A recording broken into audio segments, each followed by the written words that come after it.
Jangan diulang lagi pertanyaan, walaupun dengan kalimat yang berbeda, tapi tujuannya adalah itu lagi, itu untuk apa gitu loh. Siap Ya. yang mulia, siap. Terima kasih yang mulia. Ahli, kalau ilustrasinya menjadi seperti gini. Saya pemilik supir bus, perusahaan bus. Ya. Saya mempunyai 3 anggota, 3-tiganya ini sudah saya beri skill untuk mengemudi. A, B, dan C. Pada suatu hari, A dan B, C ini, saya pemilik bus bilang, udah si D aja yang tidak ada sprint, yang tidak punya SIM untuk membawa bis. Nah, ketika si D membawa bis, terjadilah laka lantas, tabrakan. Menurut pendapat ahli, ini masuk kesengajaan yang mana? Kepastiankah, maksud atau kemungkinan? Terima kasih. Coba. Baik. Ini ada maaf yang mulia, jadi kesengajaan yang mana kualifikasinya? Apakah kesengajaan maksud, kesengajaan sebagai kepastian, atau kesengajaan sebagai kemungkinan? Ya. Peristiwa terjadinya kecelakaan itu bisa terjadi, bisa saja tidak terjadi. Ya. Sehingga saya berpendapat bahwa ini adalah masuk dalam kualifikasi yang akibatnya adalah kesengajaan yang kemungkinan bisa terjadi. Kemungkinan. Kesengajaan dengan kemungkinan ya. Ahli. Halo. Iya, kemungkinan ya, sudah jawab. Terima kasih. Terus terkait dengan tadi tindakan prudence dan due of process of law. Due process of law, Pak. Iya, prudence Ya, satu, ya. prudence, dan 2 due process of law. Ini kan harus dibuatkan tadi, 1 surat perintah, 2 berita acaranya, begitu ya? Sesuai dengan ketentuan hukum acara. Bahkan di Perkadip sendiri ada tindakan fungsi paminal itu, pencatatan semua harus ada tindakan berita acaranya. Saya mau menambahkan itu aja. Terima kasih yang mulia. Tidak pertanyaan yang mulia, hanya menambahkan saja. Iya. Terima kasih yang mulia. Jadi juga tidak saya apa? jawab juga. Enggak, tunggu, menambahkan apa? Oh iya, itu menambahkan pendapat dia, bukan menambahkan pendapat ahli kan gitu ya. Bukan menambahkan pendapat saya, sehingga saya tidak berpendapat yang mulia. Iya, ya. Tambahkan aja nanti dalam tuntutan saudara, ya. Silakan. Ya, tambahan yang mulia. Terkait tadi pengertian atasan dan bawahan, tadi saya menarik di situ. Atasan dan bawahan. Ketika ada suatu organisasi kelembagaan, menurut saudara ahli, kalau ada suatu organisasi, ada satu kepala, kemudian ada di bawahnya lagi kabit atau ke bawah lagi kabak, ada lagi satu organisasi seperti itu. Kemudian ada dalam satu kepala dalam satu bidang memerintahkan seseorang yang ada di bidang lain. Apakah disebut perintah dari atasan ke bawahan? Mohon saya berikan ilustrasi contoh juga, karena tadi saudara juga memberikan contoh ilustrasi. Jadi ada satu perintah di fakultas. Saya karena terbiasa di fakultas yang mulia. Di fakultas itu kan ada terdiri dari beberapa, setelah dekan ada beberapa wakil dekan. Wakil dekan itu membawa bidang-bidang yang berbeda-beda. Ada akademik, non-akademik, dan seterusnya, kemahasiswaan misalkan. Nah, boleh nggak dekan memberikan perintah langsung kepada bawahan yang tidak langsung kepada wakil dekan? Ini kan ilustrasi contoh saja. Boleh. Wong dekan memberikan perintah kepada saya yang bukan struktural saja bisa dilakukan itu. Selama saya memang berada dalam sebuah institusi tersebut. Kecuali kalau dekan memerintahkan, tadi yang saya contohkan ada lagi, dekan fakultas kedokteran memerintahkan kepada saya. Saya kira tidak ada korelasinya, karena saya tidak berada dalam satu institusi yang tadi saya sebutkan. Saya kira jawaban saya dengan menggunakan ilustrasi demikian, yang mulia. Ya, terima kasih. Kemudian untuk atasan bawahan tadi, apakah masuk dalam satu struktur saja atau bisa menyamping seperti tadi yang saya sampaikan? Tadi sudah saya jawab berkali-kali yang mulia. Berarti menurut saudara tadi, kalau saya pahami jawaban dari ilustrasi saudara, berarti bisa menyamping juga? Ya, karena kan tadi bawahan itu bisa saja langsung ke bawah, bisa kemudian ke mana, bisa saja. Selama itu di bawahannya. Jadi antara pimpinan fakultas kan, pimpinan tertinggi di fakultas adalah dekan. Ya, kemudian ke bawahnya ada wakil-wakil dekan. Nanti kemudian ada ke samping lagi, ada demikian. Maksud saya ke samping itu bukan dalam satu susunan struktur organisasi, ada struktur organisasi lain. Ya nggak bisa dong Pak. Nggak bisa. Ya logikanya ya nggak bisa. Terima kasih. Iya. Cukup, cukup ya. Baik ahli ya, sedikit saja. Kalau kita bicara teori kesengajaan, tentu berkaitan dengan soal doktrin ya, saudara Doktrin. ahli ya. Sejak teori kesengajaan baik itu kehendak maupun pengetahuan atau membayangkan itu kan sejak awal abad 19 ya. Teori kehendak dari von Hippel, dari teori membayangkan dari Frank. Nah, sampai sekarang itu ada nggak perkembangan teori tentang kesengajaan itu?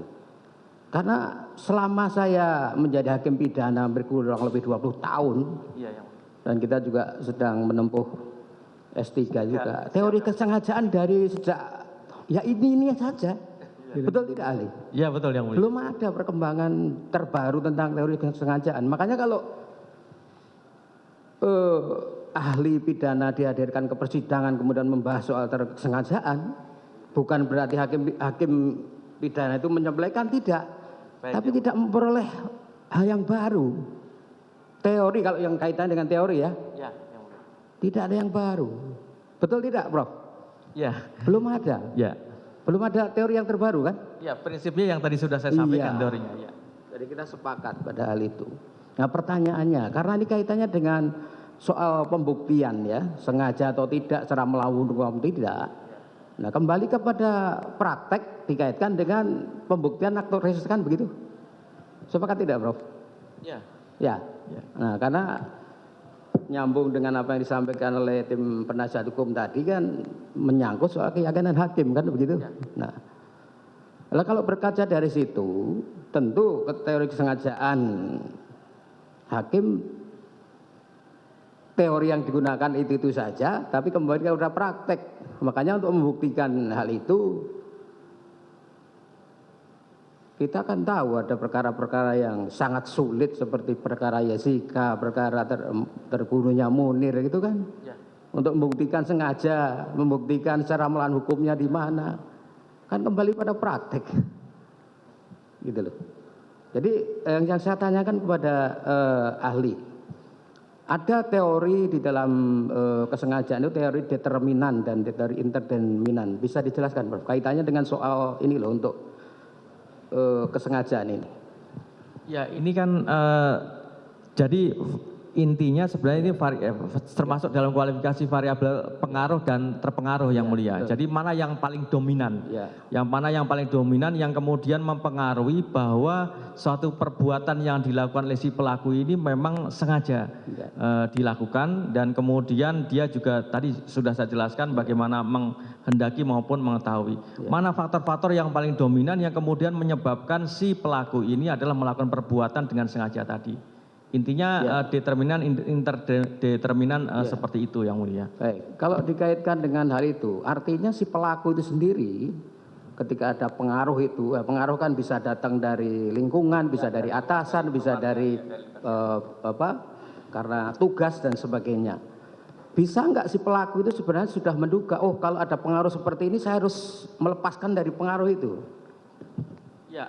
Kalau soal bisa tidaknya tentu kembali bisa ke pelaku ya. Kembali ke pelaku dalam menyikapi kondisi-kondisi tertentu sesuai dengan sekuen waktu. Nah artinya kalau kita kaitkan dengan pasal 51 ayat 2-nya soal itikat baik itu kan di sana disyaratkan tidak boleh ada keraguan-raguan untuk menerjemahkan ini loh benar atau tidak.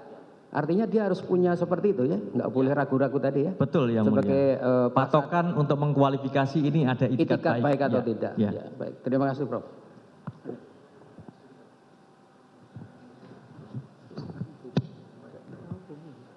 Baik, terima kasih. Saya sedikit aja, Prof. Mengenai doktrin pidana sederhana saja, dasar saja. Di dalam doktrin hukum pidana kan dikenal adanya mens rea ya. Mens rea. Betul ya, ada mens rea. Betul. Nah, mens rea ini apa harus selalu terwujud dalam suatu perbuatan pidana? Itu saja dulu. Baik, terima kasih yang mulia. Jadi mens rea itu kan abstrak sifatnya yang mulia. Jadi tentu harus dilihat adanya satu aktus serius tadi.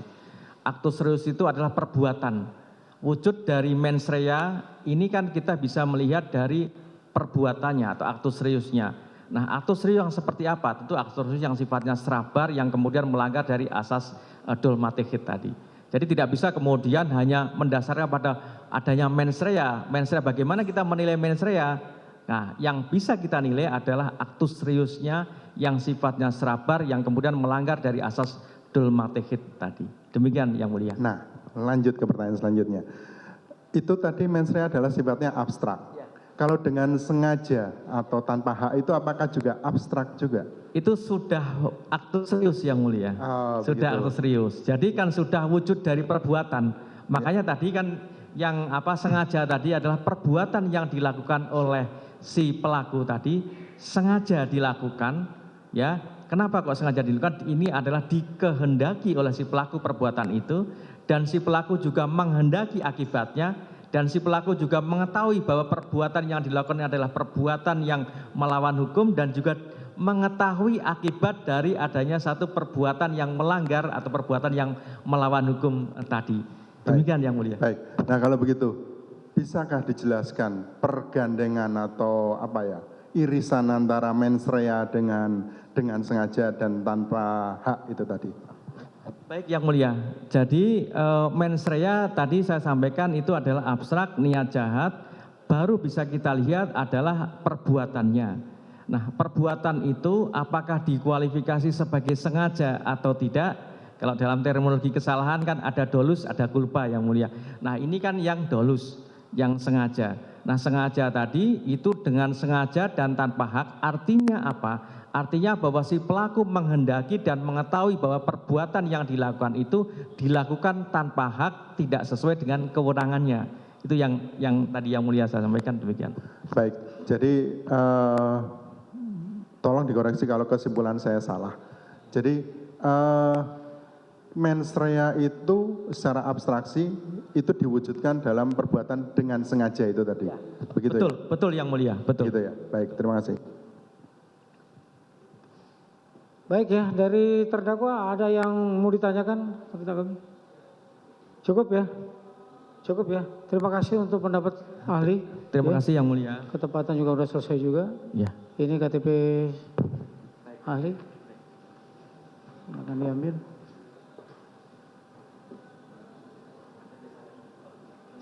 Terima kasih.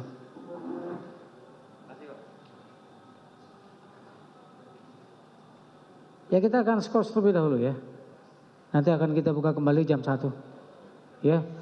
Ini pas betul ini melewati jatah waktu yang ditentukan. Nanti lebih diinikan lagi ya. Lebih diperhatikan lagi pertanyaannya, jangan terjadi pengulangan walaupun dengan kalimat yang berbeda. Ya, tapi maksudnya sama. Enggak usah diputar-putar lah. Ya. Begitu ya. Baik, kita akan buka kembali persidangan ini jam 1. Ya, silakan terdakwa di.